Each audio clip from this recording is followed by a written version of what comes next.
Hello बच्चों, बहुत बहुत स्वागत है आपका। सबसे पहले मैं आपको मैथमेटिक्स 2 का इंजीनियरिंग मैथमेटिक्स का 2 का एक पेपर दिखा देता हूं और उसमें भी आपको मैं दिखा रहा हूं ये पेपर। यहाँ आप देखो क्वेश्चन नंबर 7 का जो ये हिस्सा लिखा है जो कह रहा है कि state the quasi integral theorem, और दूसरा है कि आपको एक इंटीग्रेशन इवॉल्व मतलब कैलकुलेट करना है रेसिड्यू मेथड से।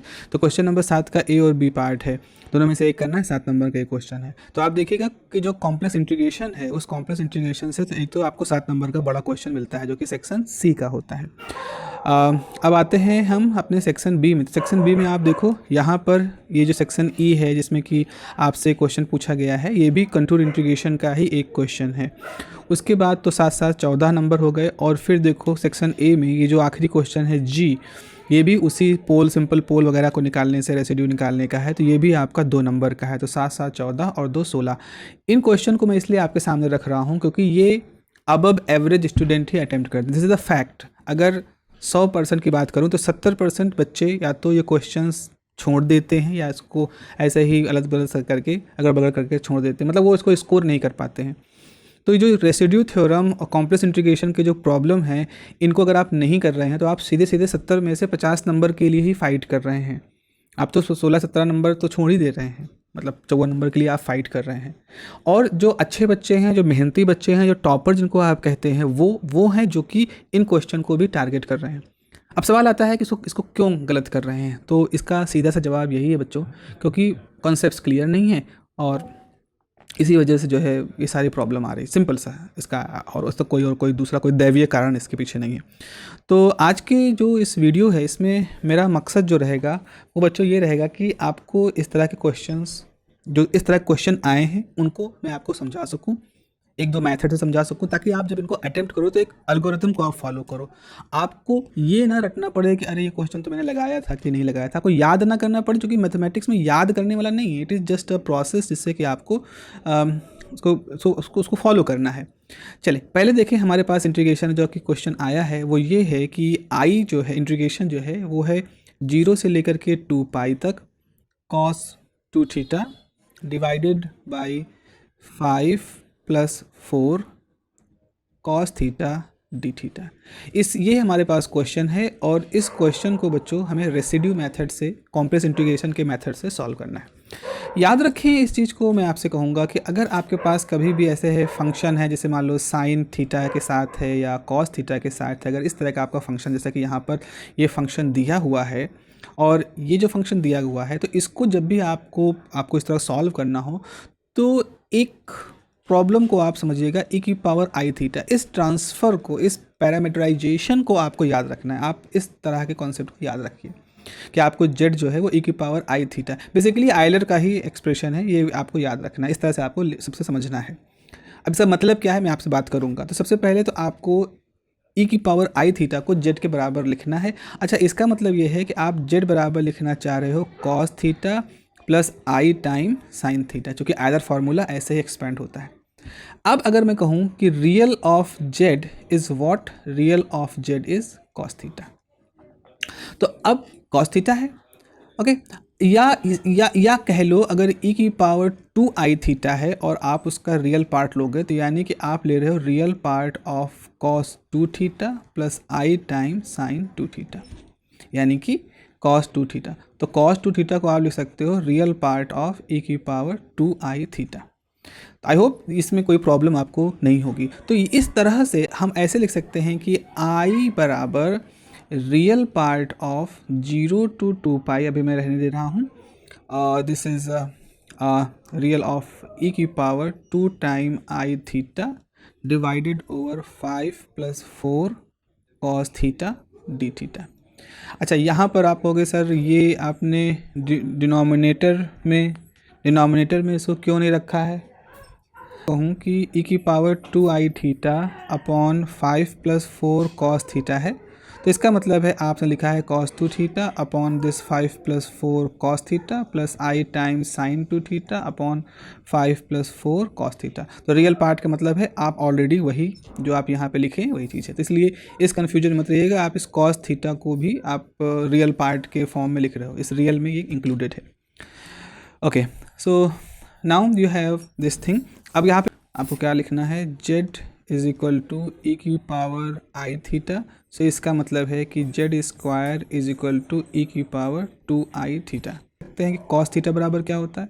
आपको मालूम होना चाहिए कि कॉस थीटा बराबर होता है ई की पावर आई थीटा माइनस ई की पावर व्हाट, प्लस होता है ना, प्लस ई की पावर माइनस आई थीटा अपॉन 2। यानी कि अगर आप कॉस 2 थीटा की बात करोगे तो ये जाएगा जेड स्क्वायर आई, लेकिन इसकी ज़रूरत नहीं पड़ेगी क्योंकि यहाँ तो ऑलरेडी हम वहाँ पर कन्वर्ट कर चुके हैं। ठीक है, ये हो गया। तो अब हम क्या करेंगे, अपने इस इंटीग्रेशन के अंदर इस जेड स्क्वायर को यूज करेंगे ताकि आप ई की पावर 2i थीटा यूज कर लो, और इस कॉस को यूज करेंगे ताकि आप जेड के फॉर्म में लिख लो। तो आपका इंटीग्रेशन कैसे हो जाएगा, integration is the real part of 0 to 2 and अभी 0 to पाई, अभी मैं इसको चेंज करूँगा। अभी देखो ये फिर क्या हो जाएगा, ये हो जाएगा Z square upon this is what 5 + 4 Z plus 1/z upon 2। और यहाँ पर आपके पास फ़िलहाल के लिए अभी डी थीटा मैं लिख रहा हूँ। अब आपको यहाँ पर कुछ काम करने हैं। जैसे अगर आप देखो यहाँ पर, अगर यहाँ पे डी जेड ली जाए तो ये हो जाएगा ई की power i theta D of I theta, यानी कि आई टाइम ई की power i theta D theta. तो आपके पास डी थीटा की वैल्यू हो जाएगी डी जेड अपॉन आई, और ई की पावर आई थीटा को लिख देंगे जेड। तो ये आपके पास आ गया, इसको भी यहाँ रख देंगे। और साथ ही साथ अब आप देखो कि जेड बराबर क्या है, ई की पावर आई थीटा, यानी इसको आप लिख रहे हो कॉस थीटा प्लस आई साइन थीटा। तो अगर आप इसका मॉड निकालना चाहो तो जेड बराबर क्या हो जाएगा, under root cos square theta plus sine square theta which is nothing but 1। तो आप ये कह रहे हो कि जब आप जेड बराबर ई की पावर आई थीटा को यूज करते हो तो ये बेसिकली आप ये बता रहे हो कि आप यूनिट सर्किल को यूज कर रहे हो। तो यहाँ 0 से 2 पाई की जगह पर आप क्या लिख सकते हो, mod z is equal to 1 basically. और यहाँ पर डी थीटा की जगह पे क्या लिख सकते हो, D Z upon I Z. तो अगर इन सब चीज़ों को एक साथ में यहाँ पर रखूँ तो आपके पास आ जाएगा आई बराबर real part of this mod z is equal to 1, और ये हो जाएगा जेड स्क्वायर, और यहाँ से 2 कैंसिल हो जाएगा। तो क्या बचेगा, 5 + 2, ये हो जाएगा जेड स्क्वायर प्लस 1/z, और यहाँ से हो जाएगा D Z I time Z. अच्छा, 2 और z एक जैसे ना बन जाए इसलिए z को मैं कट कर दे रहा हूँ। तो this is real part of mod z is 1, this is Z square upon, अब यहाँ पे क्या हो सकता है, यहाँ पे हो जाएगा 5 time z plus 2 time Z square plus 1/z, और this is D Z I time Z, और ये जेड कैंसिल हो जाएगा। अब थोड़ी देर के लिए अब मैं इसको अलग कर लेता हूँ। अब आपका आई है, ठीक है, रियल पार्ट है। अब इस चीज़ को मैं अलग कर लेता हूँ। Mod z is equal to 1 है, जेड स्क्वायर है, 2z स्क्वायर है, प्लस 5z है, प्लस 1 है, और डी जेड है अपॉन आई है। अब इसको मैं अलग कर लेता हूँ अभी, और ये जो ब्रैकेट के अंदर रखा है इसको मुझे सॉल्व करना है। सो अब हम क्या करेंगे, लेट 1/i, ये हमारा इंटीग्रेशन है, mod z is equal to 1 z square upon 2z square plus 5z plus 1 d z, ये है। तो फाइनली ये हमारे पास एक इंटीग्रेशन है। अब ये देखो यहाँ पर कुछ भी कॉस वॉस के टर्म में नहीं रह गया, हर चीज़ जेड के टर्म में आ गया है, ठीक है। And now everything is in the form of Z. So अब हमें इसको सॉल्व करना है। इसको सॉल्व करने से पहले आपको एक काम करना पड़ेगा, आपको एक काम ये पढ़ना पड़ेगा कि आप कहीं पर इस जो पूरा ये पॉलिनॉमियल बना है इसको आप फैक्टर कर दो, इसको आप फैक्टर कर दो। तो मान लो ये 0 है, और आप देखोगे कि क्या आएगा, 5 2z स्क्वायर है, देख ले, लेट मी चेक, ये 2 होगा ना, ये मल्टीप्लाई होगा तो ये 2 होगा, sorry this is 2, this is 2। सो ये 2 है, 2 2 4 आया। अब 4 × 1 मतलब 4 + 1 तो 5 हो जाएगा, और 4 × 4 तो आपका ये हो जाएगा 2z स्क्वायर बराबर 4 + 1 टाइम z प्लस 2 बराबर 0। सो 2g square plus 4z plus z plus 2 बराबर 0, तो यहाँ से 2z कॉमन हो जाएगा, तो z प्लस 2 प्लस यहाँ 1 कॉमन हो जाएगा, तो z प्लस 2 बराबर 0, तो जाएगा 2z प्लस 1 एक फैक्टर और z प्लस 2 दूसरा फैक्टर। तो इसको हम ऐसे लिख सकते हैं, इंटीग्रेशन 1/i मॉड z1 जो 0 से 2 पाई था वो मॉड z1 हो गया, और ये हो गया जेड स्क्वायर, और यहाँ पर आपके पास एक फैक्टर है 2z प्लस 1 और दूसरा है z प्लस 2 dz। अभी आप देखो ऊपर जो मैंने आपसे इंटीग्रेशन में किया है ये ब्रैकेट के अंदर की चीज़ रखी है, तो ये जो ब्रैकेट के अंदर की चीज़ है इसी को अभी हम फैक्टराइज मतलब इसी को और फर्दर सॉल्व कर रहे हैं। अभी आपको वो रियल वगैरह सब वैसे ही है। तो ये जो इक्वेशन आया है, तो अब हम क्या करेंगे, यहाँ पर अब हम कैलकुलेट करेंगे कि इसमें कितने पोल हैं और क्या है वो रेसिड्यू करेंगे। तो अब हमें इवेलुएट करना है पोल, टू इवेलुएट द पोल्स आप क्या करोगे, सबसे पहले तो 2z प्लस 1 को 2 के बराबर रखो, ये क्या बता देगा, 0 बराबर रखो, तो ये हो जाएगा 2z इज इक्वल टू -1 और इससे z बराबर हो जाएगा -1/2, तो z की वैल्यू आ गई -1/2। ऐसा करना क्या है अभी देखते हैं। दूसरा है z प्लस 2 को 0 रखोगे, तो इसका मतलब है कि आपके पास जाएगा z बराबर -2।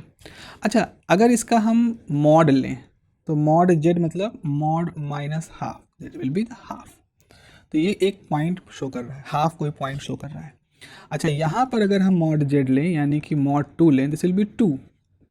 अब देखो आपने अभी जो मैंने इंटीग्रेशन शुरू किया था तो मैंने कहा था कि जब लिमिट 0 से 2 पाई है उसके लिए जब आपने z बराबर e⁻i θ रखा तो ये शो कर रहा है कि z जो है मॉड z जो है वो 1 है, यानी कि जो हमारा जो कंटूर है वो एक यूनिट सर्किल है। z बराबर 1 होने का मतलब है एक यूनिट सर्किल है। It is just like suppose complex plane है कहीं, और उस कॉम्प्लेक्स प्लेन में मान लो अगर हम ओरिजिन की बात करें तो एक सर्किल बना रहे हो, जिस सर्किल की ये रेडियस कितनी है, इधर 1 है -1, तो ये यूनिट सर्किल का रेडियस है। अब हमने कहा कि हमारे पास पोल 2 पॉइंट पे आया है, एक पॉइंट है 2, तो 2 तो यहाँ कहीं होगा बाहर इधर, और एक है हाफ, तो हाफ यहाँ कहीं होगा। कॉशी थ्योरम ये कहती है कि आपका जो ये कर्व है, जो आप जिस कर्व के लिए अपनी पूरा एनालिसिस कर रहे हो उसके अंदर जो आएंगे पॉइंट, केवल उन्हीं पर ही आपको रेसिड्यू कैलकुलेट करना है।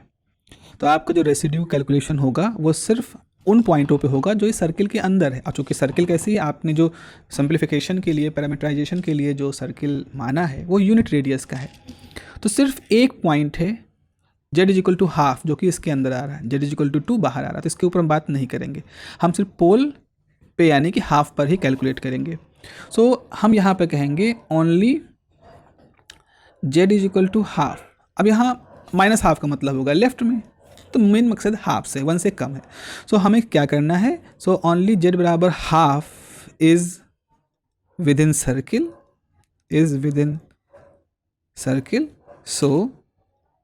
so residue must be calculated at z is equal to -1/2। इसी पर ही हमें अपना कंसिडर करना पड़ेगा। क्या फॉर्मूला होता है, सिंपल पोल है, क्योंकि यहाँ कोई पावर तो है नहीं, तो what is the nature of this pole, this is the simple pole, मतलब कोई यहाँ पर कोई पावर नहीं है ना, तो इसीलिए इसको सिंपल पोल कह रहे हैं। तो फॉर्मूला क्या होता है, रेसिड्यू अगर आपको निकालना है तो रेसिड्यू फंक्शन जो होगा, और वो z0 पर है, मैं फार्मूला लिख दे रहा हूँ, तो ये आ जाता है limit z is equal to z0 और z माइनस z0 और फंक्शन ऑफ z, ये फॉर्मूला है। अब यहाँ पर z0 कितना है, यहाँ पर z0 है -½ तो आपको रेसिड्यू निकालना है फंक्शन का, जो कि फंक्शन z है एट -½ तो यानी कि आप लिखोगे लिमिट z टेंस टू -½ तो z -½ हो जाएगा +½ और fz कितना है, fz की वैल्यू देखो यही तो है पूरा तुम्हारा fz, ये जो है ये जो पूरा सर्किल के अंदर में जो बना रहा हूँ this is the fz। So this is z square, this is what, this is z square upon 2z + 1 + z + 2, ये है पूरा आपका वैल्यू।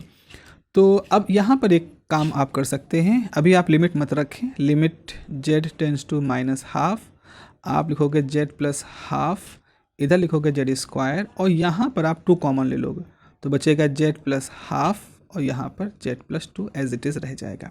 इसको हम यहाँ से कैंसिल कर देंगे। सो अब हमारे पास आया लिमिट जेड जो कि हाफ आपको रखना है और आपके पास जेड स्क्वायर है, आपके पास है जेड प्लस 2 मल्टीप्लाई बाई 2।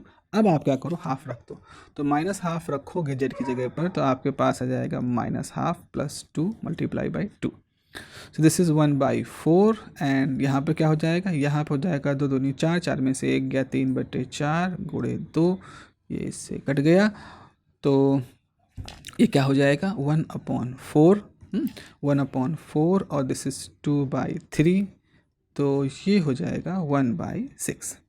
ये 1/6 हो गया। आई होप यहाँ तक कोई इशू नहीं होना चाहिए। अब फिर हम जाते हैं अपने टॉपिक के पास। तो जो इंटीग्रेशन था वो था 1/i टाइम और वो सब कुछ वैल्यू कितनी आ गई 1/6, तो ये आ जाएगा 1/6i। अब हमें रेसिड्यू थ्योरम जो है वो लिखानी है। This is the 2πi time residue f at z0 तो जाएगा 2πi टाइम ये कितना हो जाएगा, दिस इज सिंपली कितना बचेगा भाई, कहीं गड़बड़ तो नहीं हुआ यहाँ पर, 3/2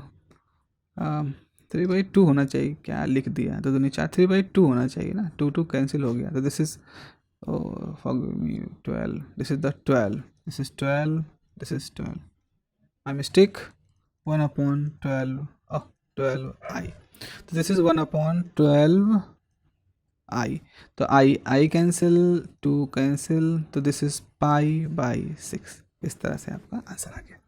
तो आप देख रहे हो इस प्रोसेस में, इस पूरे प्रोसेस के दौरान हम लोग ने क्या देखा, इस पूरे प्रोसेस के दौरान हमने अपने इंटीग्रेशन को एक ख़ास तरह से कन्वर्ट किया और फिर उसको हम लोग ने उसको आगे फर्दर इस तरह से एक्सपेंड कर दिया। अच्छा, इसका एक और तरीका है, लंबा तरीका है, लॉन्ग मेथड है, उसको भी एक बार करके देख लेते हैं, जिसमें कि सेकेंड ऑर्डर के पोल भी आ जाएंगे। तो अब सेकेंड ऑर्डर के पोल को कैसे डील करते हैं वो भी आपको यहाँ पर सीखने को मिल जाएगा। ओके, देखते हैं कैसे करते हैं।